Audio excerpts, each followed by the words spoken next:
Hey guys and everybody on the stream, welcome back to Jönköping, Sweden. We are here at DreamHack 2011 Summer. This is going immensely fantastic right now. A lot of great games going on today, and we're about to see the first showing of XAN as well from Game coming off a loss from CLG, so we're going to have to see how they turn that one around and really put it in their favor for this next matchup. XAN, another one of those unknowns. Yeah. Maybe they'll amaze us. I mean, make it known. We'll see. Yes, exactly. Make them into a known. We'll have to see. They are known for the Pantheon. Like we were saying, we want to see the Penta Baron drop. So we'll have to see if it happens at some point. We shouldn't jinx it, but I'd like to. I'd like me some man dropping. I definitely would. Yes. Unfortunate game there for a game. They didn't have an answer to the sustain comp that CLG was running. If you have a sustain comp like that, you need to burst them down, which was what Game tried to do, but CLG always withdrew from the battles at the right point and came back half a minute later with full health. And there wasn't much that Game could do there. But let's see now what they can do against this complete unknown team. Candy Panda was absolutely amazing on his corki, so we're gonna see what he does now. I have actually been most amazed so far by his Tristana. Yeah. It's not a carry that you see very often. I really enjoy seeing that. And yeah, we'll see how that will go. Let's see if the teams are starting to get into the game. Indeed. I don't believe I see a game up yet, so they are still waiting right there. I believe Game probably getting a chat down. What happened, what went wrong here and there. As you were saying, Tristana or Corki. I believe that it's the Corki because of the range of that ultimate. Also, more that his the Gatling can shred armor, and his Phosphorus is a little bit of AP as well. So it's not really a hybrid build, but he has a little bit of everything, and he's very usable. His Tristana is right there in your face. If the jump doesn't happen to the kill, then you kind of don't have your cooldown, and she's useless after that point, except if you're playing an Ashe position, and you can just keep barraging people with your Q. So on the other hand, Tristana is a kind of hero that scales very, very well into the late game. So the games here have been rather long. Even when they were one-sided, teams are cautious, obviously. They want to play very, very safely, and in a situation like that, it makes sense to consider Tristana simply because she is such a late-game hero. And if the game is going to go 40 minutes and you have a Tristana with a Bloodthirst and an Infinity Edge, and she hits that Q button, hurts. That is so very, very painful. Yes, while we're setting up, remember we have the Ask the Commentators a question thread. And we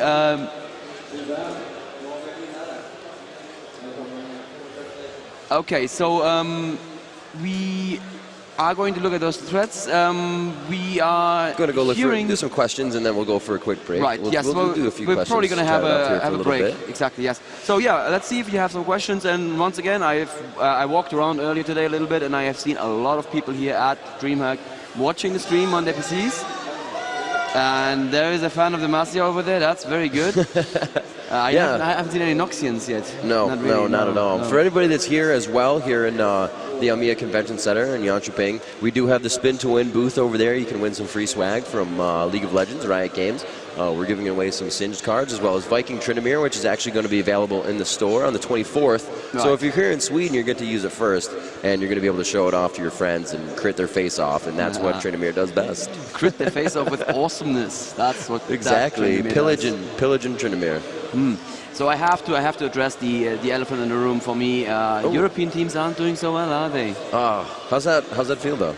It burns. It burns us.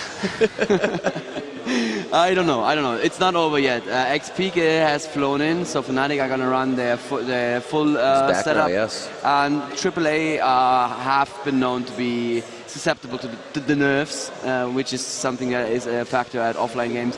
So who knows? None of these teams are out of the tournament yet. The only team that has unfortunately left us so far is Pacific. They made 4th in their group, and well, I'm pretty sure they enjoyed the experience of coming here, and they had a chance of doing that. They don't have the amount of experience that North America. It's such a diverse playing field when you're that far around the globe. You're only centralized to play against so many people. You're not going to ping well to somebody else in Europe or somebody else in North America. So it's not really justifiable to play against them. Right. The match isn't going to mean much. You're not going to be able to really get a lot out of it. It may be a loss, and you gain more out of a loss. But still, if you can't do anything during the game, it's really only going to be frustrating, and then the loss. So that's kind of really hard for them to come in here into a scene where they're playing every day against some of the best competitors in the world, and they're kind of thrown into the bunch while it's burning, and it's kind of hard to get out alive. Yeah, that is certainly a painful experience. So I'd say we go to a break. We'll take a quick break, yeah, sure. Right. And we should be back in about 10 to 15 minutes. Restock on the food, drinks, and everything else, and we'll see you back here in 10 to 15. I've seen a couple of threads of people posted their preparations for watching the games. Very good. I do approve of everyone who's sitting at home with friends watching these games right now. Well done, guys. And yes, we'll be back in about 50 minutes. Sounds See you good. then.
Hey guys, Hi, Traveler here. Oh. Hi, and this is Carrie Bear, and we are going to show you guys the swag tour. So we have also been reading the forums, and we've seen your requests to get Mr. Duck Chew on the camera. So here he is, live and in person. So why don't you show us what the cool stuff is we're giving out? Sure. So we got a lot of cool swag for DreamHack, specifically for DreamHack, including Viking Tryndamere, which is a totally badass skin that you can only get here at DreamHack.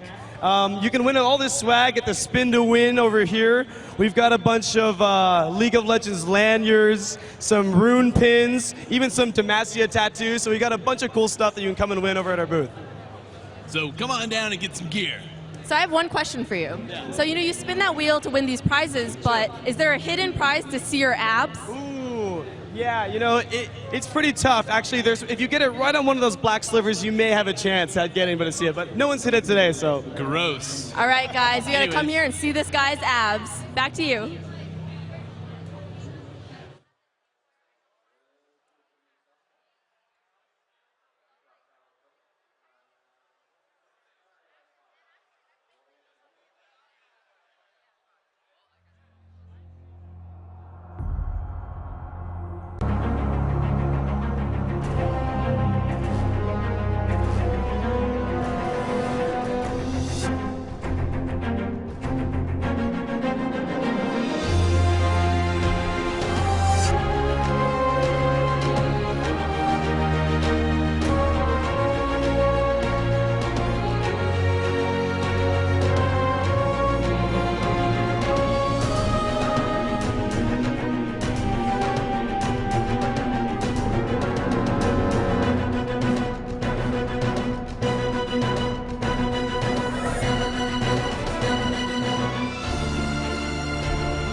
Hey guys, we have a little surprise for you. We're back a little earlier. We are going to give you the ending of the game, TSM versus XAN. We're switching in-game any second now. And as you can see in-game, XAN is stomping TSM. Yeah, amazing right now. Not something you'd seen. The unknown coming out of Asia, just doing tons of damage right now. They actually just grabbed Baron a few minutes ago. Now look at the Rain Man, full stacks on Cho'Gath going down. They're just able to fight right around the turret. Ashe not worrying about the fact that she was just getting barraged. Has that Guardian Angel. She's back up. Brand may go down. He has about 50 health left. They're able to take down Vladimir. That is Reginald that goes down. There is a turret. We're going to get a little bit of lag on this, as it is the stream we are watching. We're not spectating this match, but we wanted to give you guys this information right now, that XAN is playing such a top-tier game right now. And Riffing, do you see that? Do you see that handsome man in the armor? That is a Mordekaiser. A Mordekaiser in top tier? I'm sorry, what?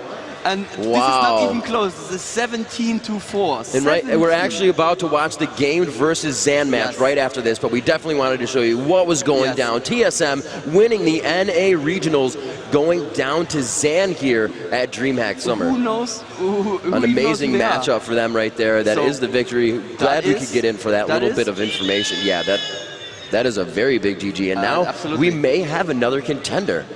Wow, I'm sorry, I have to apologize to Southeast Asia because I treated them as not even a contender, but honestly, that was impressive. I just watched maybe 2 minutes before we switched over to the stream, and what they've shown there is really, really impressive play. They have really good team play there, and they were just so far ahead. Yeah.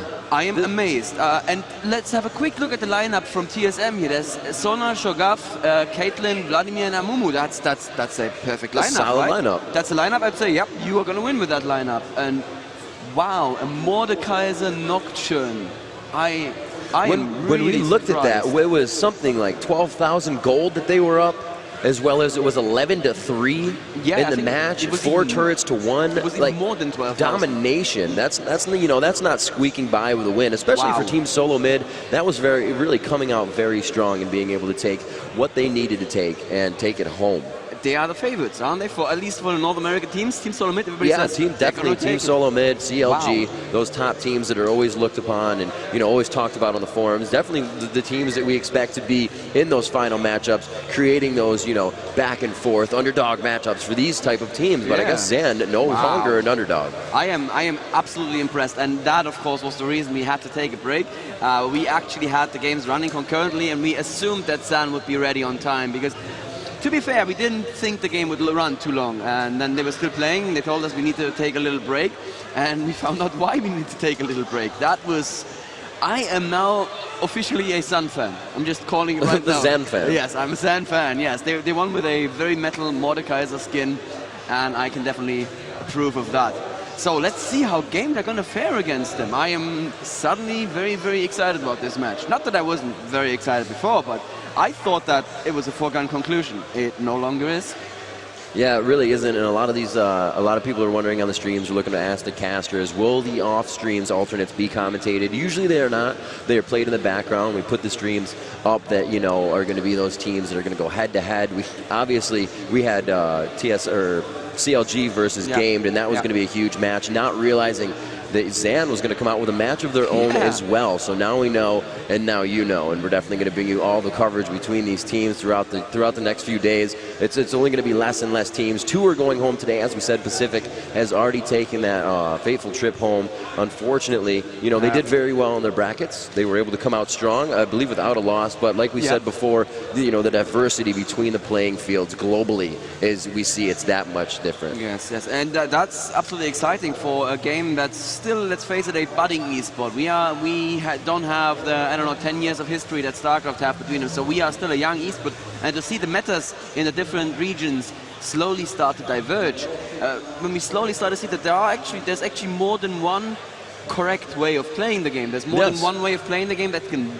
earn you wins. I find that very exciting, and we're here seeing it.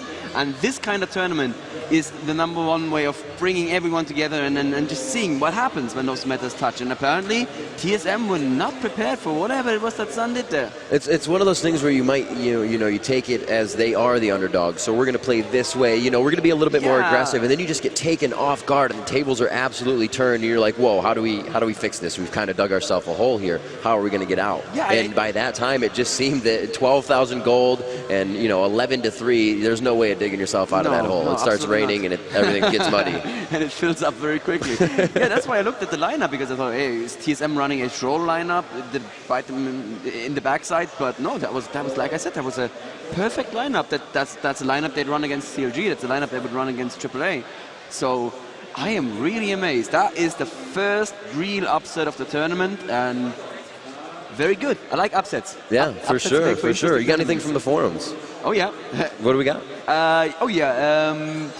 Right. So people are asking us what we're thinking about the EU versus US so far.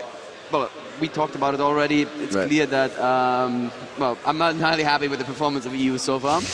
I disapprove, Europe. I disapprove. No, that's of course not it. But I think that a lot of interesting matches are still to come. None of the European teams have been disqualified. None of the American teams have been disqualified. And in the relegations tomorrow, we're going to see some very interesting matches. So we know already that Epic is actually not going to play in the relegations because they took first place in their group.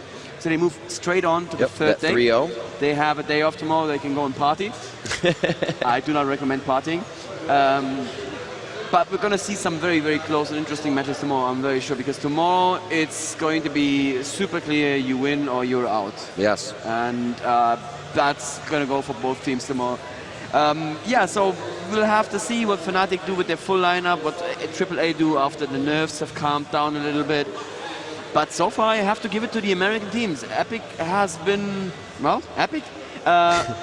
I don't know what to think about TSM. We only caught the tail end of that game. CLG played really well, but I think, and I spoke to Games very quickly after the game, it's a case of being outpicked. They just couldn't deal with the sustain comp. So I think that players are probably getting ready. We should have a game up. Yep, there is a game up right now. Let's spectate that game. So I actually have another question from our US forum, or NA forums, I should say. What have the competitors been doing during the times when they're not playing in the convention center or out?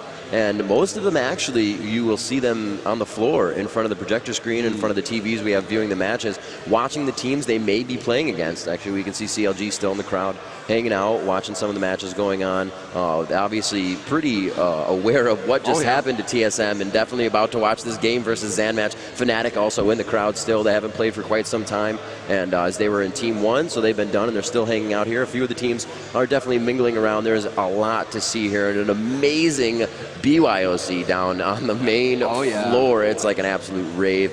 If you're not here, this is why we're bringing it to you. If you are here, stay here. That's the best thing about it. We got the free play area going on over on the right side. It's actually getting really full. There's a lineup for it. Also, the spin to win booth. We have Nicoliolio and Nika and a few others working that booth right there, giving out free swag. And who doesn't like free stuff? Free stuff is best. All stuff is better than free. Some people say nothing is free, but this is actually, no, you do have to spin the wheel. It's true, that is some physical effort. So it may not be free. And there is a Garen hiding in, there's actually yes, there's a Garen in the bush. There's a bush, There's a bush, yeah, that's pretty good. But personally, I have to say my favorite aspect of the entire booth here is just that area there in front of us, with people sitting there and watching games and cheering for the things that they're seeing. It's one big collective mind. Everybody's here to have a good time. Everybody's here to League of Legends, and everybody's here to watch some awesome games and learn new strategies and figure out how the pros play, meet the pros, get some signatures, talk to them and kind of nitpick at their brain. Yeah, definitely they're busy, and they're gonna huddle around in their team and move around about the convention center with their team. So it's kind of hard to get a hold of them. They're always on the move. But right now, as they're in the players area, you do see some people talking to them, getting pictures with their their favorite players like Hotshot GG and Big Fat, and all the other players from Fnatic as well, like Shushay. And you can't lose that Alistar. Yes, it's a great feeling. You're used to watching streams at home all by yourself, and then you sit down here and you're like, wow. Oh, wait a minute. There's other nerds that like this too. Yeah, exactly. Proud to be the nerds. Yes, absolutely. And looks like we're waiting for 2 here from Xan. Yes. Definitely happy coming off of that. So Game coming off a loss. XAN coming off an amazing upset. What we think is an amazing win. That might have been handily for them. They made that's what we expected. I don't think so. I don't think that they expected this. I'd be amazed if they expected this. Yeah, I'm really looking forward to this game now. Candy Panda has shown just how strong his carry lane is. I'm not sure they didn't have a classic carry. They had an Ash that I saw there, yeah. But let's see how they fare there. But that said, Candy Panda won his carry lane against CLG quite handily as well. And it wasn't enough. I mean, if you can't translate that advantage into team fights that you win, then you're not winning the game. Oh, good question here. How has spectator mode made your casting? And it actually makes it quite easy. We're able to see a lot of information. Yeah. You know, spectator mode is definitely going to be available quite soon. Very quite soon. Soon TM or soon? Yes. Soon TM. And it's gonna be soon. It's very amazing. You know, it's really great to work with, especially having, you know, the call-outs being made, the map control, being able to see everything. Yes. And I'm for sure you guys are definitely seeing the results on your end as well. So it becomes a big thing. I've seen some very positive comments in the forums about it. And big shout out to the team back in LA that worked on that mode. It's amazing and good job, guys. Really happy with it. It's so much fun to cast as well. You have all the information that you want there. And if you just tune into a stream and you see a team fight going well for one game, you may think, oh, but one team, well, that team is obviously winning. And then you look up at the gold score and say, oh yeah, well, but they're 10k gold behind, so they're probably not winning after all. And that's just a very cool bit of information to have there. And yeah, it's really cool. You can do a lot of things that I think other casters are probably going to do better than us once we give that spectator mode out to the world. You can follow champions around, you can jump very quickly from champion to champion. You have the two team frames that actually update in real time now. So you can see when if you have the mental power for that, which often I don't, you can see what's happening where and you can jump very quickly, and I'm loving it. For sure, yeah, it's definitely made everything huge and hugely easy, I should say, or greatly easy. Two words that don't match in that sentence, but I made it happen. They do now. You made them match. We create dictionaries as we commentate and words within the dictionary that become sentences. Somebody in the German forum says I should bet on the outcome of the next game and cut my hair off if I'm wrong. But I am not going to do that. I'm sorry. My power is in that hair. I'm kind of like a Esports Samson. But let's bet. Let's have a bet going. What do you think, Sam? Gamed? I'm just gonna just go ahead and support my country. Gamed. Gamed are gonna take it, yeah. Well, I guess I have to go with XAN then. You're not really leaving me much choice. And I'm really hoping they bring out the Pantheon. I mean, you saw the Mordekaiser there. Usually pretty countered at high ELO. He's really that tanky DPS that you can usually carry a game with, you know, lower ELO. But coming out there, he seemed to be doing a lot of damage, you know, being able to control his shield very well, when to use it, when to re-increase it. Obviously, you always want to increase it, but, you know, not just spamming his abilities, because then you're left with cooldowns and you get to run away as your health depletes. Exactly, yes. There's still a skill involved in Mordekaiser, but the shield pretty much does it for you. Yeah, and choosing the right time to ultimate is important with Mordekaiser as well. I mean, you can keep the ultimate to ensure a kill on a champion that's running away. That's not bad. The melting ult ignite. Yeah, that's such a nightmare, isn't it? But what you can also do is you can just grab the enemy AD carry in the beginning of the fight, and just jump on him if you can, and just turn him to a ghost that suddenly fights for your side. And that is, many people don't give enough credit to the strength of the ghost that the ultimate actually creates. So yeah, there is probably something to it, but again, our meta just thinks there is no room for Mordekaiser. And yeah, I have to say, it's hard to think where you'd put him, because even with the shield, a good carry like Candy Panda should be able to keep him completely out of farm on the bot lane. Every time you walk up to the minion, it's going to be a double up, or there's going to be a phosphorus bomb. And, you know, you only have so much shield. That shield goes away very quickly at early levels. And then you start taking damage. Yep. We have another question here. Is Nocturne a solid pick for a tournament? Does he, does he have heal or something? He doesn't have heal or something, but he has the CC. He can be a solid pick. It's really up against, really up to you and the composition of your team and all. I mean, you can say that for any team. Right. But Nocturne, we have seen him. We saw him in the regionals. We remember Pacific saying that they also had a Nocturne player, but they weren't able to play him because he was banned right away, and that's one of the things they learned from the Pacific games that they might have watched the VODs, that they had a Nocturne player, and he was actually banned in a few games that came up this weekend so far, and he may be banned in the next few days here. We do have another 2 full days to go through DreamHack here in Jönköping, Sweden, and it's only going to get better and better because as the teams weed out, we realize who is really supposed to be here and who is going to represent what you said before, their continent at this point. Exactly, absolutely. Nocturne, just to go quickly back to Nocturne, is a semi-global, I'd say. So you have the chance of jumping in when people don't see you coming. Right. That is very powerful, even at high elo. That is just always going to be powerful.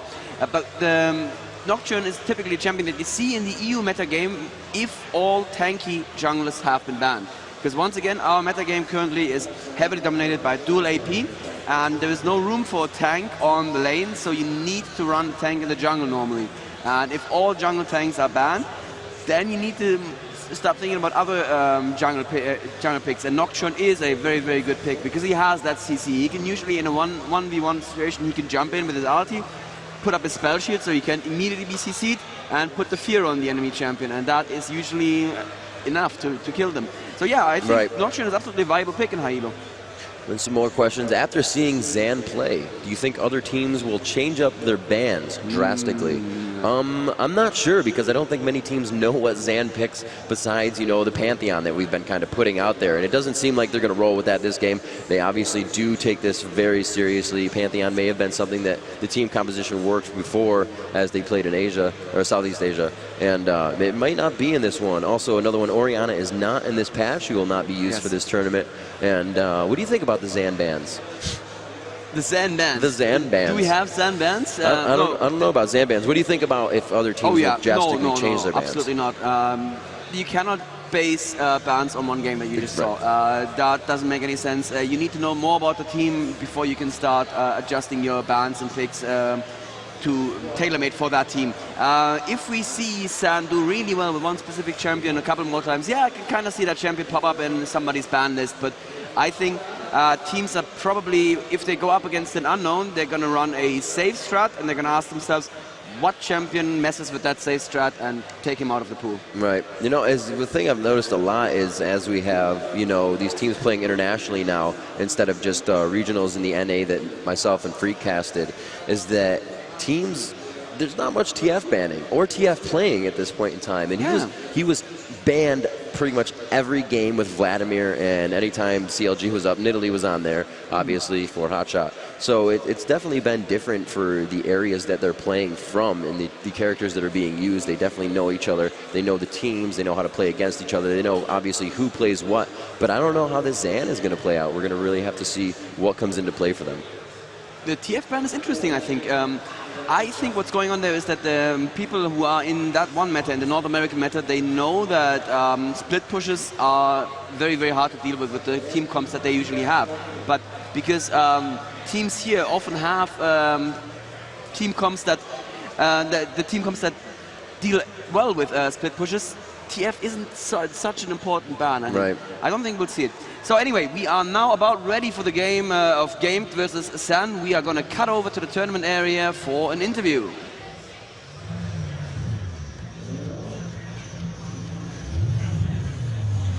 Hey guys, Traveler here, and we are here with XAN, who just finished winning a game. What's your name, and who were you playing in the last game? My name is Intrigue. I play support. I was the Jana last game. Okay, and you guys won. Congratulations on that. And now we're playing Gamed over here. So are you worried about Gamed? Have you researched their strategies? Are you prepared mentally, physically, spiritually? Basically, we haven't VS them before, so we have no rough idea of how their gameplay is like. But we'll just stick to our gameplay and see how it goes. All right, so you have no idea. Are you gonna try and play a little passive and try to feel out their strategies? It will depend on later part in the gameplay. Okay, all right. I'm not gonna you know, ask you for your exact plan. I'm here with Games. What's your name? My name is Y Shum and Rake in the game. All right. And are you worried? These guys just won a game. Are you a little nervous? I think a lot of people are a bit surprised that XAN won against Epic Gaming, but yeah, we are ready and prepared. All right, well, we're going to see who's going to win. Who has the best game face? What? The best game face. Scary face. Nah, I'm just joking. All right, so we're going to take it back to the commentators, and let's see who wins. Love you, Traveler. You're doing a great job. Back to here, we got scary game faces. Yeah. Anyway, no, we're not gonna win unscary. I don't think I have a scary game face. So we do have one more to join in for XAN here. I believe that may have been our interviewee, and we'll have to see once he joins the game. We're going to get our picks and bans going on. We'll get that adjusted. And I have to say that Rake became a much better interview partner since WCG. Yes. Just a little bit of history lesson for people who may not know this. The man who just spoke to our interviewer, that is Rake, and he was on the legendary I Wear Cape in Real Life team that qualified for the WCG last year and went under the banner of SK Gaming.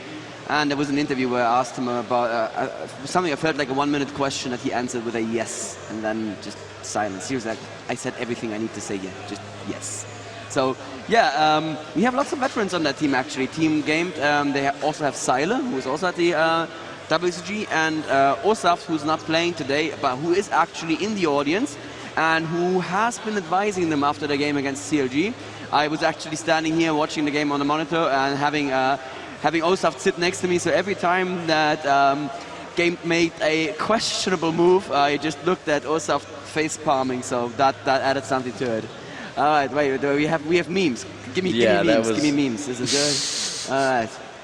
Okay, I turn into a unicorn. Oh, that's good. I'm not too bad at unicorn attack. All right, very nice. Going to be a little bit Soraka. Oh yeah. Oh, that'd be yes, good. there we have XAN joining into the game. So we do have everybody. We're going to see if we can get this game going live for the bands here. Yes. And we all ready. We will check. Xenon is doing the checking. We'll have this match for you in a few minutes. Freak again. So if you're just joining us, obviously turning on the stream, I believe we're at like 140,000 people, so you're joining. Everybody that's watching, make sure you join the IRC channel, get some chats going down. Everybody's probably flooding the channel with what just happened, and we're about to see it again.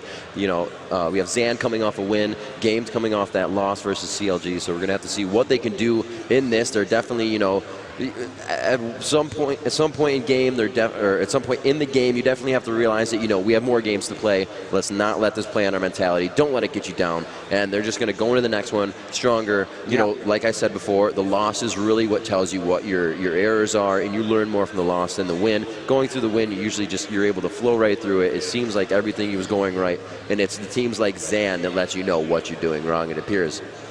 Yeah, absolutely. I am absolutely thrilled about this. This is the first match of the day where I don't have any idea what's going to happen, and you know that's what you want, kind of. So let's see. Oh, look at that! ShLaYa doing a nice countdown for us. 3, 2, 1, and we are in the picks and bans. Let's bring them up on screen. Yes, very good. We are no longer in the picks and bans. XAN just left. I think. Oh yeah, I think we had the sites wrong again. Indeed. We're going to have to switch it out. Haven't had a game yet today, Rivington, where we did not have to remake, the two of us. We did not. I don't know. No. We are beautifully cursed with game remakes. Yeah. I'm going to hop back into here. This should be quite quick. Yeah, I hope so. Unless they just, you know, packed up the gear and went home. Yeah. Because he just said sorry and left. That's a heck of a flight. Yeah, it is, absolutely. So we're going to get this game recreated again. If you're just joining us, this is the League of Legends Season 1 Championship, $100,000 tournament going on Saturday through Monday, all 3 days. We've already had one team go home. 2 teams will be going home today, and we're finding out who else that will be. Pacific was our first. These guys are heading it up here in the Almia Convention Center in Jönköping, Sweden.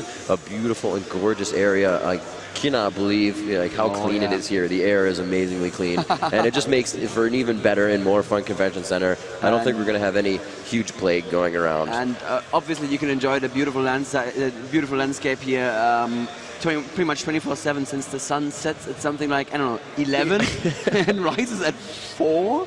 both of which events I witnessed last night. Days kind of just blend together. Wow. Okay, we are back in the bands. That was a nice smile there for Team Sen. Thanks for that. We should go over to the bands. And the first band is Mordecai. Yes. I am so wrong, Rivington. I think they watched. So wrong. I think they watched that game, and we're going to see how they attribute that to the next game and here. I explained to you why I don't think they'll switch up their band strategy and then they just first ban Mordecai. Then there's a Rumble ban, so they did do their homework. Rumble very, very strong in Rumble. And an Ashe ban. I mean, Ashe is, I don't think there has ever been a period of League of Legends where Ashe wasn't a perfectly alright ban. Twisted Fate ban, and wow, look at game. Vladimir ban. They're just like 1, that. 2, 3. Yes. Wow, and the Anivia ban. Very, very quick there. So Vladimir and Anivia, two very strong AP heroes taken out, and there is a third very strong AP hero, Rake, playing Brand again. He did not do badly against CLG at all, I thought. It was really good. Intrigued playing the Janna and a Nunu jungle. Very, very offensive jungle pick. Darkness on the Nunu. Rake told me before the tournament that he considers himself a gank magnet. Let's see if he can live up to that reputation. Maybe we'll have to see how aggressive he plays and how far he pushes himself up in lane, feeling, you know, all right. We do see an Italy coming out here. That's going to be very troublesome for XAN at this point in time, as well as a Sona, the double heal coming out. Nice. And Italy farmed late game can burst heal very strong, and that cooldown is not that high. That Nidalee is going to go to Kevin, I am 99% sure, and he is an amazingly good Nidalee player. So there aren't many very good Nidalee players in Europe. I would say Soas from Team AAA is probably the best, but Kevin is really, really good on her as well. And we have Lee Sin, the blind monk, picked for Team XAN, and Annie as well. I'm very happy to see Annie. So we are actually playing with a patch that we're calling internally the Vayne Plus patch. It's the patch that came out after Vayne that contained a few balance changes, most notably Annie's buff. And oh man, that is such a beautiful buff. I play AP whenever they let me, whenever my team lets me, because normally I'm the jungler. Oh, actually that got changed to a Jarvan there at the last minute. Okay. Indeed. That works. I think they're just going to stick Nunu in the jungle and not really worry about a lane Lee Sin. Put Jarvan up top, let him farm up, and you know, leave Annie in middle. And whoever is going to be babysat by that lower bottom is going to be their ranged carry, I believe. Looking for some AD, and who will it be? Unless we're going to have us either Jarvan Janna lane. I mean, these guys are going to amaze us. That could work, yeah. But this is still a very American meta game. I mean, assuming that they run Jarvan top. Oh, there's the Tristana pick. You're happy? Yes, I'm happy. He is really good. I mean, honestly, he is probably the best Tristana player right now, because nobody else plays her, but also because he's really, really good. And last pick, ShLaYa again with his amazing jungle Alistar. I called that too. I think I didn't tell you on stream, but I did tell you before the game started against CLG. ShLaYa is going to jungle Alistar, and it's going to be glorious. Awesome, very nice. And, you know, that just keeps him on the roam from the beginning. You never know where he is. He's in the jungle. You kind of have an idea of where he's going to be. We did see, I believe it was TSM versus CLG when it was either Elements or St. Vicious running Alistar in the jungle for a round. I think Elements was roaming, St. Vicious is the jungler. So I think they switched up the roles because Elements didn't do too well one game, and they got him top golems. He's stuck in the bush near Baron until he leveled and instantly flashed, pulverized, and headbutt. The first time you see Alistar and he's level 2, and you're like, wait a minute, what? And they just played his levels through the jungle. It was very good. But there goes the AD carry for XAN. So Axion is going to be Vayne. Vayne Janna on bot lane. That is a very, very powerful bot lane. Vayne is actually an extremely powerful AD carry. One of those AD carries that can actually hold a solo lane, even in the current meta. So you can put Vayne on whatever lane you want, but with a Janna, wow. Just imagine that. The W, the Q, and Janna shield on top of that. There's going to be so much damage. A burst from that is going to be really, really painful. Kevin on the Nidalee is going to shut down any top lane. I don't think Nidalee can lane against Jarvan. I don't know. I'm not that familiar with the American meta, so I don't know how well Jarvan actually does in top lane. But Nidalee is an infamously hard top laner to beat. Brand, of course, perfect mid lane. He is going to be up against an Annie, fire versus fire there. Not much. I'm afraid I don't know that many puns, so you're going to have to do the fire puns this time around. And we're going to have Sona and Tristana bot lane, and I predict pain. That's what I predict coming out of that giant cannon that Tristana carries on the arm. Yeah, that lane's going to be really good. It's actually going to be Vayne versus Tristana on the bottom, obviously with their supports. And Tristana's going to have a little bit of an edge on that one. You know, Vayne can quickly roll in, get more damage than Tristana would off a regular shot, obviously, getting more crit per the HP being lower. So she's not really going to proc too much of that early game, and I think there's going to be a good amount of harass coming out of the hands of Vayne. However, Tristana could be a little bit more aggressive, knowing that Sona can constantly heal and, you know, give her health back sustainability. And Vayne can kind of just poke back and forth, back up, and let herself regen. Maybe she'll grab some Boots health pot to start off. She has that 600 health in lane. We may see something like that. But we can see her running cleanse, and there's really not many people that can lock her down at this point in time. That may be like a wasted summoner for her, but she does have flash. She does still have her escape, and we'll see, you know, where that cleanse comes into play for this game. Like I said, you know, you could, I guess, cleanse out of a pulverize or something, or brand seer after conflagration or pillar. But I think cleanse is generally a good spell to have. Absolutely, yeah. And one last thing about NIF. NIF are running Sona as their support, and sorry, Game are running Sona on NIF. And this is something that the European teams have told me. They say you can outban a game by banning Sona, because apparently NIF is an amazingly good Sona player, but he's not quite as good on any of the other supports. And apparently the last 3-4 months he's only been training Sona non-stop. And also something that WeWillFader told me when I spoke to him earlier is that something he really loves about NIF's gameplay as a support is that he is one of the very, very few aggressive supports in Europe. So he's a support that will go in your face and basically lead the charge, even with Tristana behind him. And I would really like to see that. Sona is somebody who can do that with a passive, absolutely. And yeah, I'm going to keep my eyes, I think, mostly on the bot lane here. I want to see how this ends. No, that's really understanding your character. Like I said before with Alistar, when ShLaYa was playing him, what can you do? How much damage can you take, and understanding the cooldowns of the other players. We're going to get this game going live right now.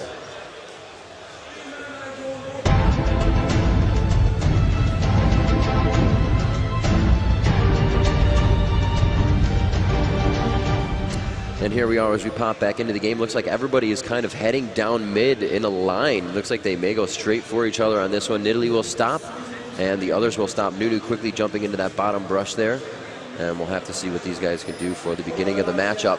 It looks like they will head over towards their blue. They're just looking on the right side. XAN is looking for a push, a little bit of aggressiveness, maybe catching one off guard as they head down towards Dragon, towards the blue, but it's not going to happen. And Clairvoyant's coming out, and they are able to see as we get the combined Fog of War on that they are a bit blue, and yeah, they're going to do the exact same thing here. They caught Epic off guard. West Price, yes, but there's no West Price in this game to face check those pushes. Yes, I don't think that they're going to get a fight going here. Let's have a quick look at the items that they're starting with. We see 3 Durance rings on team game, so that's a very aggressive start. The normal start is really boots and 3 pots, which is a, you know, like, I'm going to stay in my lane and I'm going to be all right. That's what Vayne went with, yep. Yeah, absolutely. But the 3 Durance rings and 1 Durance blade, that really means they're like, yeah, I'm going to dominate my lane from level 1. You know, if they can, that's absolutely worth it.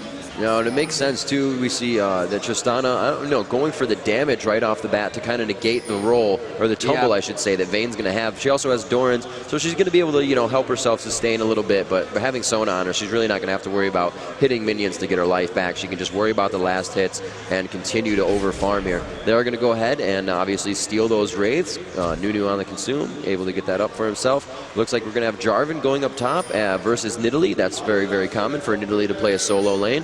Very much so a character that you want to have solo, leveled up very quickly, and she can be a lot of assist in the game as a support and as a damage dealer. So we're going to see, going back to their lanes, and yes it is, on bottom, it's going to be Janna and Vayne with Sona and Tristana. Mid is Brand versus Annie. A little bit of fire on fire there. And as I said before, look at that NIF already being aggressive. Wow. Wow, damage. The E coming out of Tristana, just kind of harassing Vayne right there. So much damage as well from Sona. Sona obviously grabbing a ward at 2 pots and that revive. That's exactly what I was waiting for from NIF. He just goes there. He just goes into this. And Nunu is already invading at level 2. Obviously, that is what Nunu needs to do. Otherwise, he's just not strong enough. Let's see what he's going to do. He's going to find Alistar here, even though Alistar is trying to pull the golems far away. And oh, is Tristana going to come and help here? Because I don't think that Alistar can handle him here right now. Oh, and Alistar actually gets the kill there as well. Brand is rotating down into the jungle to help his teammate. Sona's coming as well. Tristana staying in the lane. Yes, she doesn't want to lose too much farm. 2 from Team XAN here, very, very aggressive in the enemy forest. Tristana should be fine at the moment. She's level 2, so she leveled her jump, and she is going to be able to escape in case they try to be super aggressive on her. And that invade, I don't think that was too useful for Nunu here. Right. He didn't do that much damage. He didn't steal anything from Alistar. He maybe delayed Alistar a little bit, but, you know, he delayed himself by just as much. Yeah, as well, you know, coming out of the jungle. He does have his blue. I believe Alistar has his blue as well, obviously starting off there. Damage being done up top. Vec on Kevin, that is. And they're kind of just trading the same amount of damage, but you can see here a lot of pushing going on by Vec, and he's going to be able to put all these minions into the turret. Yeah, obviously Kevin's going to try to last hit as many as possible, missing that one on the siege minion. Look at that. He has a lot to go through right now, though. 6 CS versus 20. Yeah. Somehow that Jarvan top is really working. Yeah, he's really doing a lot, using his Q to farm multiple at one time and just pushing the lane as much as possible. Looks like we have an Alistar coming up through the river here, and it could catch him off guard. He's level 3, so he does have Pulverize and Headbutt. Could it be far enough backwards? He kind of does it in the backwards order, but that's all right. He just wants to get the damage down. Lane presence is just as good as the gank because it could happen later. And we have Nunu coming down from the top. A flash coming out there. Will he be able to ice ball? And he does. The headbutt just wasn't enough. Blood Boil is on, and Jarvan will be able to get away. A great assist there by Nunu to get them out of that situation, and they will stay alive. No first blood. That almost happened within the first 5 minutes of the game, but it still looks pretty hungry. They still look pretty hungry here as the tension grows on the top. Jarvan going through the other side with the headbutt. He kind of blinks back over the wall. Will they have a kill here? Vec very low health, going down 10 HP, and it will be first blood by Zyler with Alistar. And will they be able to take down Nunu? A little too low to dive that turret at this point. It's going to ramp up way too much damage over time. They don't have the HP, and he's going to have to back off on that one. A little bit of gold and assist to Nidalee, and we do see Alistar coming up with the first blood there. He did go down as well. So at 1-1 now, 5 minutes, that kill did come in, and it looks like we have ourselves a game. Yeah, absolutely worth it for us. I mean, the first blood gold is definitely worth dying for. But we can see that the XAN are already ahead. They're not ahead by much, they're ahead by 200 gold, but they are definitely ahead in creeps. And I think that's mostly down to Jarvan. I mean, look at bot lane. We have Vayne at 30 CS versus 36 on Tristana, so that's not much of a difference, but the top lane is really going in XAN's favor. I think that now that Nidalee could go home and get herself a mana crystal and some more potions, she will have the breathing room she needs. Look at that offensive positioning there on Niv. I love that. It's just great to watch, and a support that doesn't just wait in the bushes for an option. He just gets out there, he says, if you come close to me, you're going to eat some damage, and you don't have a healer, well, I can just heal myself and my lane partner up again. And that's exactly the right way to play, but supports are squishy, so it's a scary thing to play as well. Indeed. Alistar now on the roam, kind of looking to soak up some XP in the lanes, going for Nunu right now, though. I don't know, Nunu's kind of just hanging out there for a second, and he is going to walk by. Looks like we have somewhat of a freeze-up, possibly. It looks like XAN is not moving at this point in time. We'll have to see if anything happens. No, bottom is moving, so possibly not there. Could have just been a quick desync. Yeah, it must have been that, and I think just seeing that, that fair gameplay there, he's just saw that the guy doesn't even move. I'm not going to go in there and take advantage of the situation. That, I think, is just great. Any going back could definitely be attacked right now by one or the other. Darkness goes down in the team fight down bottom, and it's going to be Candy Panda also falling on the ground, 1-1 down on bottom. That's going to be Tristana and Vayne that are both down. Looks like Vec will start to take some damage here. Popped up. He was seen by Nidalee's trap. It's going to be Nunu again coming out. We do see XAN reconnecting there. Quickly disconnected from the game. Great job getting back in by those guys. Quickly resolving the issue there. And it looks like they are able to get back into this fight. Nidalee trying to get a little help from Alistar there. Not too much damage. Nunu coming around the side, though, wants to kind of poke around and say, hey, we're going to be aggressive on this one. We know you guys want to come into our jungle. We're going to repay the same. And it looks like a Seer coming up. He did not have him on. He did not have the Ablaze yet, so that was not a stun. A little bit of damage trade there. Brand is absolutely out of mana and pretty much ineffective in lane. We're going to see him go ahead and back at this point in time. That's usually what you want to do, especially with Brand. You're very reliant on that mana. So much burst damage, and even with a little, you can really throw somebody off guard and continue to go at him. We go up top. We can see Alistar going after Jarvan, and it looks like the good bump up. A ton of damage coming up. The pounce coming out of the hands of Kevin, and it looks like they will be able to get this kill. A very nice job as they come in for the double gank, and Alistar again soaking up the XP from kills. It is now 1-1-1.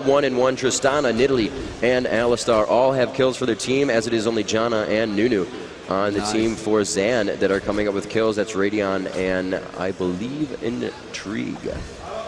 And if the people who are sitting here in front of us, watching us, are wondering, the players are wearing very, very thick headphones, so you're not going to distract them with applause, so please feel free to clap when something amazing happens. It's a great feeling. Looks like we've got a little bit of push here. Bottom, Candy Panda taking a lot of damage, slowed down that debuff from the auto attack of Janna, and it looks like Vayne starting to do a little bit of damage. Her items are Doran's Blade. She does have that red pill, and she will be able to use that in a team fight to give herself some more damage. We'll see if she does that in the next few minutes here. She did not choose to use it there. It would have been a little premature. She wouldn't have been able to get the damage done needed, and it kind of just would have wasted over the lane phase of the next few minutes. Coming out to here, 9 minutes in the game. Looks like up top, Nunu and Alistar kind of butting heads in the bush. They will lay a trap there. Nidalee trying to give herself some trap support all around the bushes right there, keeping herself aware, you know, without wards, and that's her investment. Putting those traps down, it really helps, and they also can detect wards if you can place them down close enough. And there are standard ward positions where you just expect those wards, right, and you can just put a trap there. Obviously, there's a lot of potential for counterplay there where you just put your wards somewhere else, but these standard positions are standard positions for a reason. They're usually the best places to put your wards. Let's see what's going on in bottom lane now. I really want to see how this lane is going. It seems to be going Candy Panda's favor right now. Vayne is not farming at all at the moment. And yeah, the nice knockout from Janna there. And wow. Oh, okay, I see. So he just wanted to push them back and do some damage. Probably could have done more damage without the ulti, but he didn't feel safe there. So yeah, we can see here actually in our spectator mode as well, we can see that the cooldown of Tristana is currently 40 seconds to ulti. So that's not a long cooldown at all.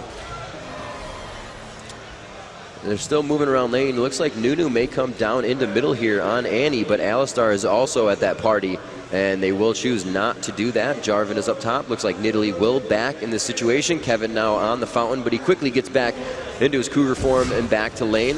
Looks like everybody's just somewhat farming. Vayne getting a little pushed here bottom by Tristana, getting jumped on by Tristana. Will they be able to get this kill down on bottom? And she takes a lot of turret shots, very aware of what's going on. And as you said, Nymph, just, hey, what's up? I'm going to heal you. Do what you got to do. You're perfectly fine. Also pilling, so she's getting a little bit extra of that sustain from Nymph and herself. Very well played. Two in middle right now, and we're going to see if Alistar chooses to go back into the jungle. It looks like he will begin to invade again. Nice play there, and it looks like, yes, Candy Panda is definitely winning that lane. 77 versus, well, 63, it's not that much of a difference, but 0-2-1 versus 2-1-0. TSE is a pattern there. So yeah, it looks like, it looks like that bottom lane definitely going to Candy Panda on Tristana, and already they're taking the turret down to less than half health here. Wow, that is very quick at 11 minutes. Nidalee's probably going to be safe top there. They pinged her, they saw Nunu coming from the forest, and wow, look at that ward cover there. Wards and traps everywhere. Yeah, it looks like Annie is waiting for her stun up, possibly for Nunu to come around. She does not want to use that right now, obviously, and also to save herself as well. She can use that to get away and use it as an escape, so she doesn't have to expend flash. And looks like Janna and Vayne are kind of like, I don't want to leave my turret right now. Really, there's no reason. They have no minion wave. Looks like they will begin to move up now. Jarvan and Nidalee up top, just kind of farming back and forth. Nothing big happened there. But we do see in mid that Alistar soaking up XP, not really serving a purpose for Brand. He's kind of, you know, that lane presence once again, as I've said before, but he just wants that XP. He hasn't gotten a kill in a little bit of time, and you don't want to fall behind. And he is rotating around top now. They could go for a dive against Jarvan here. Alistar does have his ulti up, and he can just take so much tower damage with his ulti up, but he chooses not to. He is going for his blue buff, but it's not up at the moment. He should be aware of that. Maybe he has a timer for it. He expects it back soon, but nope.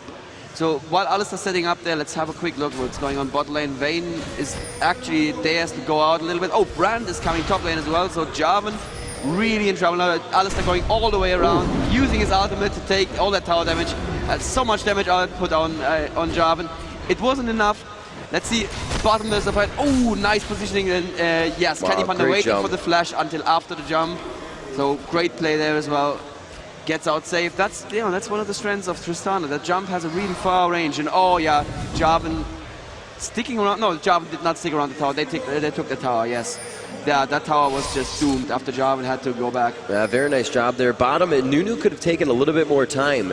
Vayne and Janna were both pushed up very far. Could have pulled out that Tristana rocket jump, and obviously she's not going to get the cooldown. Nobody was really near death, so that would have been the perfect time to go in there. You know, you wouldn't have been able to do much. You could have gotten the crescendo from Sona. Her ultimate makes everybody kind of dance for a second, do their own little thing, and you know, that was very well played by Candy Panda, not expending her escape ability. Oh, yeah. So obviously, as I said before, don't have to expend the summoner spell, and that's really the situation you want to be in. A good lane push right now, however, by XAN on bottom, trying to force these minions into the turret, but they're kind of keeping it right there. A very nice job of not moving backwards. Nidalee and Jarvan kind of button heads up top, doing a little bit of damage to each other. And we're going to see the lanes pretty much calm right now, but Alistar is waiting patiently and trying to get that in there. A very nice headbutt, going for the pulverize. No, a very nice attack. He still has pulverize as well, and it is going to be enough damage to take down the darkness, and he will go down right there. He tries to condemn Tristana off of him, but it was not enough. There were just too many and too much, and that would be another kill. 5-2 now in favor of Game as they continue this match quite strong against XAN after coming off a loss. XAN coming off the win. Maybe XAN really need a Mordekaiser, who knows? Nunu coming around, sorry about that. Nunu coming around the bushes now, but does not try to push against Brand. Brand a little bit low on mana, probably not too much damage output that he put out right now. He flashes out, gets out of absolute zero, but he has Ignite on him and he goes down. Wow, that was well played by Axion and Radiant right here. But at bottom lane at the same time, I guess that was yet another Alistar gank, and yes, Tristana just taking him down. Yeah, very nice job there. Another turret in favor of Game. A little global gold for their entire team, and they will be able to move on with that one. Right now, it's 18,004 to 16,900. Wow. And 2 Gs in gold divided by 5, or somebody else is obviously getting some more of that with the kills. We have a 4-1 Tristana, not the one you want to be feeding, the heavy carry of the game for Game. And the only one to rebuttal that is all ones down the board. It's Annie with 1, Nunu with 1, and Janna with 1. And Janna, it's kind of going to help her, but to go to Annie or somebody else, it definitely would be more of a help. Yes, yes. And Candy Panda is their star player as well. That's definitely not the player you want to feed here. So this is going good for Game, I have to say, and this is actually making me quite happy. I mean, Game did lose that first game to CLG, and they are considered the weaker American team in this group, but who knows, who knows? Maybe they're just finding their stride right now.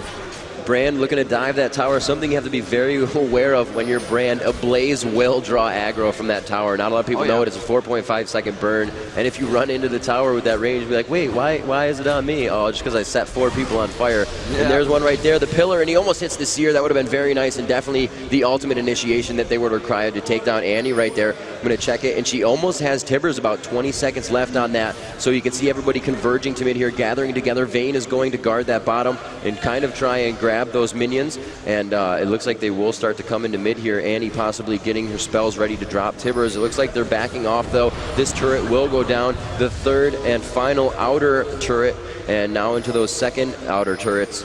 And we're going to have to see what Games can do now, as they are playing very aggressive inside the jungle, and it looks like they may meet XAN in the jungle right now. They may have seen Tristana go into the bush. Do they have control over this? They're a little bit spread out here. It looks like Jarvan is just going to go ahead and run by. The seer was missed, so nobody was stunned. No real initiation on that one. It looks like the ultimate right across the wall, and it's only going to go through the minions. Very unfortunate. Vayne was very smart on that to run away. Great job by Darkness, and they are forced to move out. Annie definitely with her ultimate up, and she does have that stun around her waist, looking to pop up Alistar. Not really one you want to initiate on, but they may have to anyways. It looks like they will let him be for now, knowing the team is there, obviously having and saving enough mana for his ultimate. A very good decision by both teams. Alistar knowing he had enough to fight, XAN knowing they weren't really in the position to. And they are just turning around again. The moment it looked like Games were running, now they turn around again. Again, pushing you back now. Tristana constantly attacking people during that fight and getting 2 of them down to half health. And after that, XAN just couldn't continue pushing, and they may just have to give a dragon to Game here, especially since Game have that insane damage output from Tristana, and there's not really much that they can do to, XAN can do to stop them, and they're not even trying, they're just giving the dragon to Game. And you have to realize that the dragon means experience and gold, but it also means one more thing. These teams all time their dragons. So when the dragon dies, they write down when it will spawn again. And that's a bit of information that XAN don't have, or don't have as precisely as Game. So Game can set up for the next dragon and can just kind of snowball from there, chaining dragon after dragon. And I know that Nif is a pretty good support player, so he would be the one to do the timing. and I would expect them to set up for the next dragon and just take it away again. They are now 2.4 gold ahead, and oh, Candy Panda getting a little trouble there, but flashes out, it should be fine. No, he didn't flash, he just jumped, didn't he? Yeah, his flash is still on cooldown, so he's fine, he didn't lose anything there. Yeah, very nice job, just kind of utilizing his abilities to get away, and no reason to overuse your spells. Everybody pretty much spread out back into their regular lanes for XAN right now, just trying to get their farm on. Not too much pushing going on by Gamed, and this is kind of a risky part of being able to push the lane so quickly, is you have to be up in the face of the other team the entire time, and they're going to be allowed to farm, and they're going to start catching up. So you definitely have to start playing more aggressive. You definitely have to start, you know, initiating fights. They don't have a dragon to initiate on. It's still really low for anything to happen at Baron. A lot of people are still under 10. It's not really an option whatsoever. But we do see Nunu kind of setting up in the bush here. Oracles have already been grabbed. That Oracle Elixir allows them to grab those wards, not grab wards, allows them to take out the enemy wards in the jungle rather. And it really helps with the control. As we said all week, all day long, and almost we're going to say it probably all weekend long as well, wards are the investment that you need to win games. Yes. Alistair there could have been ripe for the picking. There was no one from his team around, 3 from Team XAN, but they didn't see who was around or not, so they didn't go for it. Oh, Annie should have seen Alistair there, and she knows. And she knows that they're around, so she's pulling back right now. Team XAN rotating down into the river a little bit. No, I think Vayne decides to stay in lane and farm some more. They can't really pick a fight. They have to wait for Game to pick a fight, preferably under one of the turrets and make a mistake. But obviously at this point it's very easy for Game to invade the enemy jungle, and as we see on the combined Fog of War here, there's a lot of vision that Games have in the enemy jungles and the top jungle and bottom jungle, and it's just going to be so hard for XAN to do anything. Now you can see about 1, 2, 3, 4, almost 5 wards and Nidalee traps as well all over the green dots in the Fog of War. A lot of damage going on to Tristana right now. Oh, hit backwards by the ultimate. Could they come in? Nymph taking a lot of damage as Vayne with her ultimate on just does so much damage. It's not something you want to be hit by, especially on a 3rd proc Silver Bolt. It's no fun. Condemned against the wall. No thank you, sir. Yeah. And it looks like they're going to be able to do a good damage to this turret. That hitting, but it doesn't look like right now Nidalee has too much AP. That's not going to do too much damage. It actually hit at quite a far range. Jarvan almost going down. Tibbers goes down onto Alistair. A very nice job by Kevin to get out of that and miss that Tibbers drop. It would have done a huge amount of damage right now.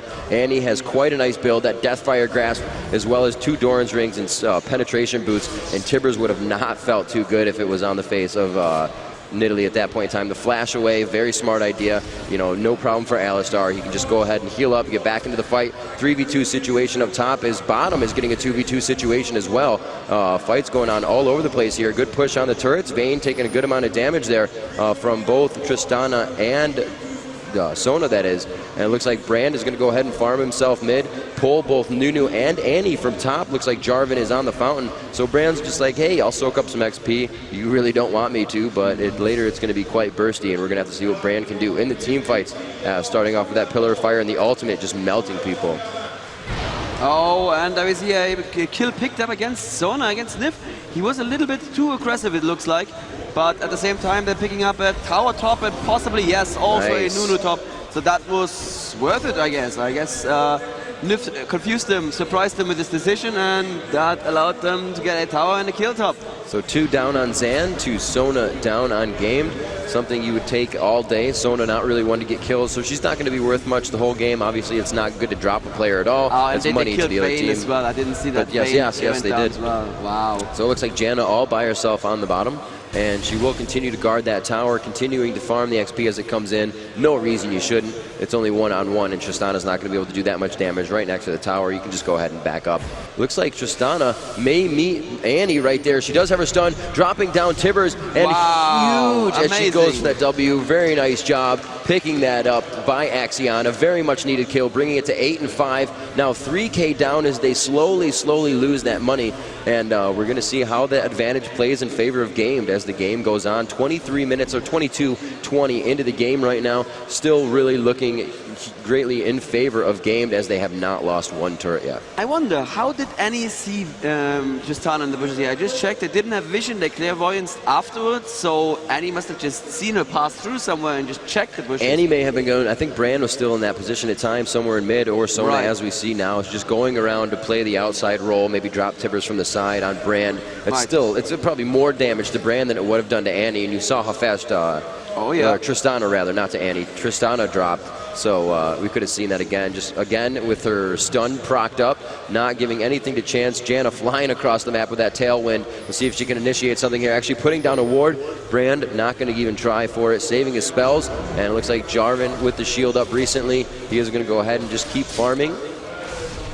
And on Alistar we see 3 Doran's rings and Aegis of the Legion. It's a very, very team-based build. I really, really like that, especially on a jungler who can come in and not just gank, but also, you know, help people who are there. And oh, that's so much free damage on Janna. That means she'll probably have to go home.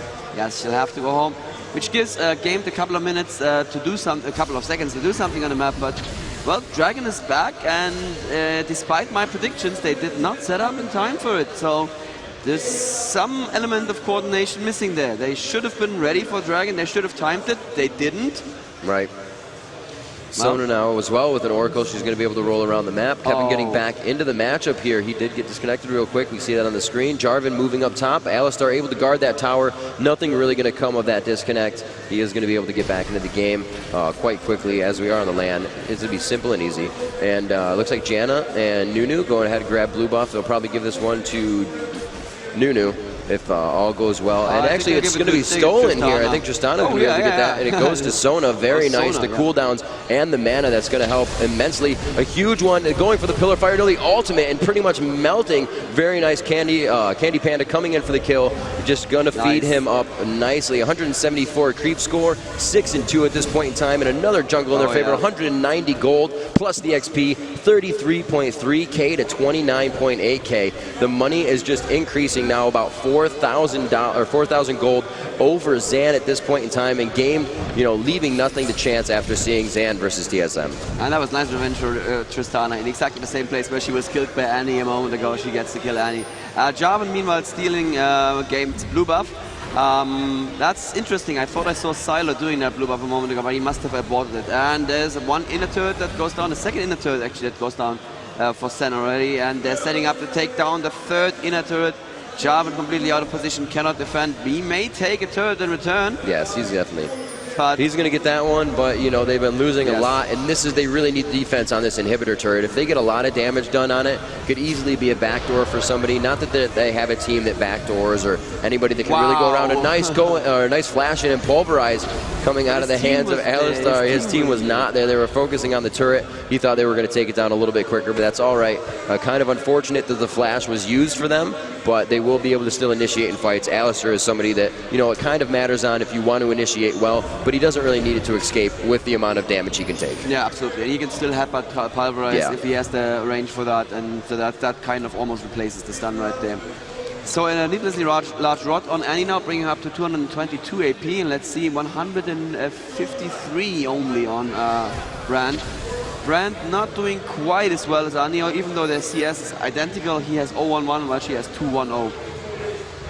So obviously those kills for Annie putting her slightly ahead and allowing her to run a Deathfire as well as a needlessly large rod. The Deathfire, obviously a proc item that you activate against an enemy, and it does a percentage damage of their max health, and that percentage actually scales with AP. Yes. So as you build more AP on your champion, that becomes even more painful.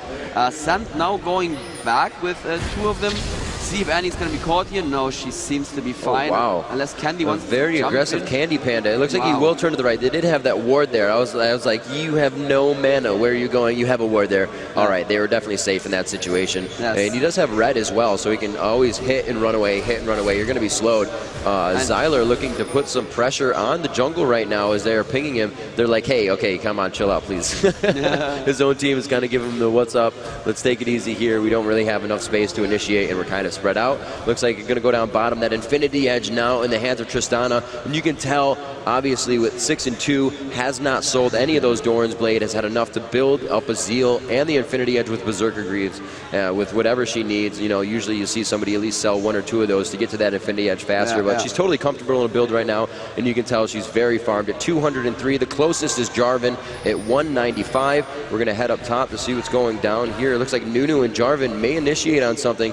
Alistar does see that they're there, and Janna will gather together with the group here. We could have a forced fight, but it looks like everybody's really spread out. Jarvan not going to initiate anything, going back towards middle. Everybody kind of feeling out where the other team is, trying to get a look, trying to get, you know, a spell drawn out so some of the cooldowns are going down. And there it is right there, coming in with the headbutt, misses the pulverize on the flash. A very good timing on Vec playing Jarvan, and it looks like he will be able to get out alive. The fight to be initiated is growing only more and more as they expend those summoner spells of the opposing teams, and we'll have to see what they can do. Any out of position. If game went for it right now, it would be a 5v4 with the flash down on Jarvan. That would be really advantageous for them. And they seem to want to go for it, but obviously they're running in the direction of Annie now, so she can join the fight if she wants to. That was an amazing attack against Jarvan top. The headbutt actually pushed him out of range for his combo, so he could not use his Q to go close to his standard and do the little jumpy thing that he does. That's the technical term, the little jumpy thing. Yes, that's the flag what the skill called. Yes, the little jumpy thing. Yeah, so XAN now defending one of the inhib turrets, and it's not looking too good for them. 9 to 5 currently against them, and 39 to 36k gold. It looks like Game are definitely in the driving seat at the moment. They have to consider whether or not they want to try and push this turret, but with Nidalee they have this amazing poke of the spear. So if they wanted, they could just stick around and poke, but they're like, nah, we don't need to. We'll just go here and get infinity gold. So having infinity gold is always an advantage, mathematically speaking. They could be setting up for Baron now as well. That would not be unsmart, especially with Tristana in the game. Oh, it looks like this time did they time Dragon? No, they're just going home. All right, that works too. No blue buff up for the enemy team that they could be stealing here. A death cap and a sheen on Nidalee. That means that every time she throws a large spear, her next auto attack, a small spear, is also going to hurt quite a bit more.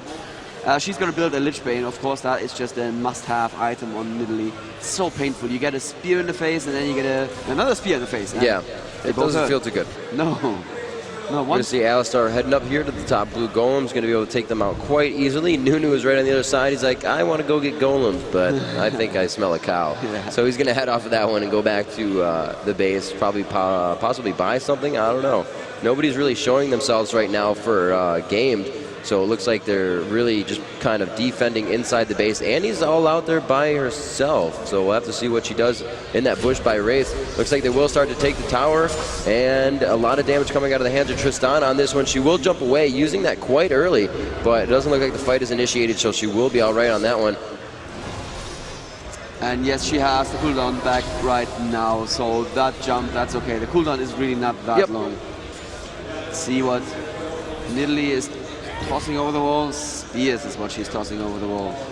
Oh, Annie waiting in the wings here. This could be interesting if Annie manages to initiate from behind, put a good Tibbers down on the entire enemy team. But did she disconnect? She's just standing there. Yeah, she's blue pilling. Oh god, it looks like another disconnect here. It's not going to help them out. And Tibbers would be huge right now. They are trying to take the turret. XAN, unfortunately, going to have to deal with that game. Kevin going to take down the turret with the help of his team. Annie taking a few turret shots to the face. Damage she will be all right with. The ultimate from Brand coming out. You can see the melt. It instantly hit him. Nobody could stop the proc there of Absolute Zero, but they have enough damage to be taken. Great job and survivability by Gamed at this point in time, focusing down Nunu so he couldn't get away after the Absolute Zero. There it is. XAN has reconnected. It would have been very helpful for that fight, and that could have been the table turner for this one as XAN come out very strong from the last match. An unfortunate event of circumstances to happen in this one. The Q coming out of Tristana, and this turret is just going to drop down in health. Candy Panda destroying that turret. They're going to be able to take out another inhibitor. Now this is 2 inhibitors that XAN has to wait to respawn, and I've mentioned this before.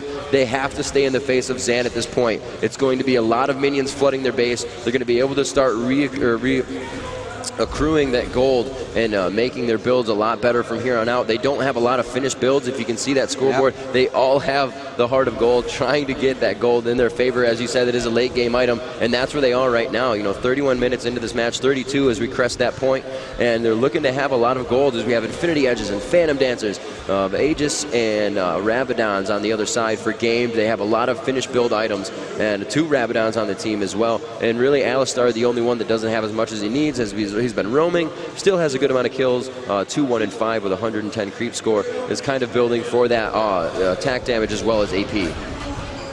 Oh, and Jarvan finds himself a Tristana here in the forest. Oh, he does a lot of damage to him. Wow. Oh, wow. But there is an Annie and picks up the kill against Candy Panda. That was good. That was exactly what San needed in this. It's going to be a good amount of gold coming out of the hands of Tristana. She has not, I believe, died since 2 and 1. Yeah. And now she's 9 and 3. So we'll have to see. Those 2 kills came. I believe she was able to get like 4 or 5 kills before taking those. So that's a lot of gold that's going to go to Annie, and that's not the person you want to give it to. That's going to be possibly a Void Staff coming out. Her build right now shows going for Rabadons with that needlessly large rod and the blasting wand, and then possibly into, actually, and she has the Deathfire, so possibly into the Rabadons and then the Void Staff. Wow, that's going to be extremely painful. And there was no reason at all for Tristana to be there in that part of the forest at that moment. That just... yeah, I have to say Candy Panda probably made a mistake there. He just got a little bit too confident. Like, oh yeah, we're winning this game. I'm just going to blue pill in the middle of the enemy forest. That's fine. Unless, of course, he got it disconnected. No, he reacted afterwards. He jumped and everything. So yeah, we still haven't seen even an attempt on Baron, which I find rather interesting. Oh, wow, the damage from Vayne. So much damage. You know, Nidalee can only heal so much, but the constant damage from Vayne and the absolute chase down ability. Nobody else has it. You know, the best thing that she could have done there was break line of sight. We have a 3v2 situation as Alistar is trying to take the brunt of all the damage here, and he does so, staying on the backside. Sona able to stay alive with that Oracle's brand now. A little bit more dangerous with the Banshee's Veil on. He does not have to worry about a Nunu Ice Blast or an Annie stun, so he can take that and know that he has to get out of the fight, wait those 30 seconds for that to come back up. They seem to be going in the direction of Baron, but Tristana completely out of position. Does she know that Vayne is there? No, she probably didn't. Wow, she cleans up really quickly. Yeah, actually doing a great job. She knows that she has the damage. She has the crit. We can see a little fire dance going on by Rake in middle, but she grabs the last Whisper, and Tristana now is going to start tearing people apart. Wow. This is the point in time where you're like, I think we may need that armor. I can't even think of it right now. If you buy, well, Thorn Mail. Yes. Yes. If you're at the point where you think you need Thorn Mail, you're probably already lost. Yeah, pretty much. Like, I was going to say it's not something you need, but I was trying to think of the armor before it happens. You know, it's just somebody you need to shut down now, but the escapability of Tristana is what makes it so hard, and if she can get that kill, she can just continue to jump around and stay out of your reach. So that's very, very tough. She's also moving quite quickly. She has a Zeal, the Phantom Dancer, possibly going for another Phantom Dancer, and that is not going to be fun whatsoever. Everybody is now congregated inside the base for Xan. They are pinging around. We see a Blue Pill, Jarvan, and Nunu both back in base, and we're going to see if they can come back out in time. No, Nunu actually just dropped down. It looks like he disappeared instantly, but he disappeared under the coin of Annie on the minimap, and the Oracle's now in the hands of Nunu as well for this side, so both teams have the Oracle. The initiation could come in. There was the flag drop there. The ultimate going down. Tibbers is on the ground. A good amount of damage, but a great heal from the hands of Sona. Picks her team back up. Janna using her ult, and it will push some people back, but only healing herself and not really giving her team the utility and support necessary. The ult coming out of the hands of Sona there after her heals will shut down the rest of the team.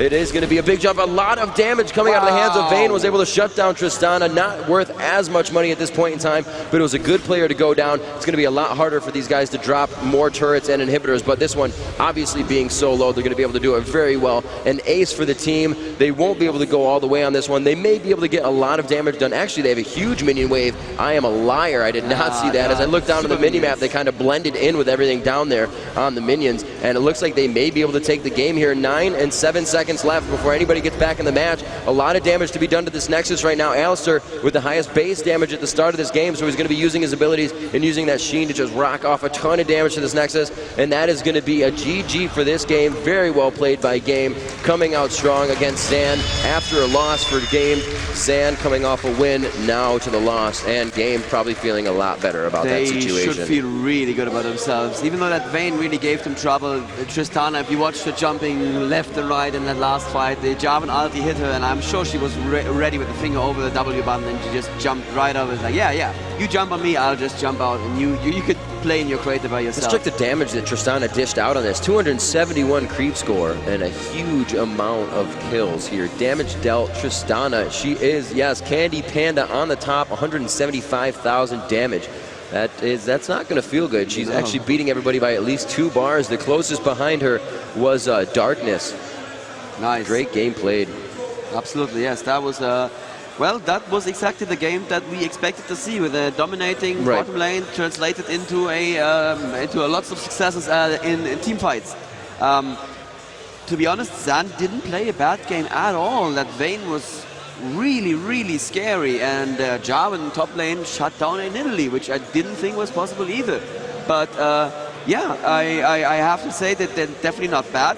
But I still don't understand how they could shut down TSM so bad. Something must have happened. It's one of those catch-off-guard type of matches, you know, and it really happened. This time, you look at the heart of golds, and they're depending on that gold over time. You know, that's not really something you want to have to do. It kind of gives you the mentality, if you're being pushed back, you're like, all right, I'm still kind of getting gold, so I don't want to overextend and push. When sometimes you need to take those chances, and you need to force the fight before Tristana gets 271 and 14 and 4, because that is not something you can really come back from, you know.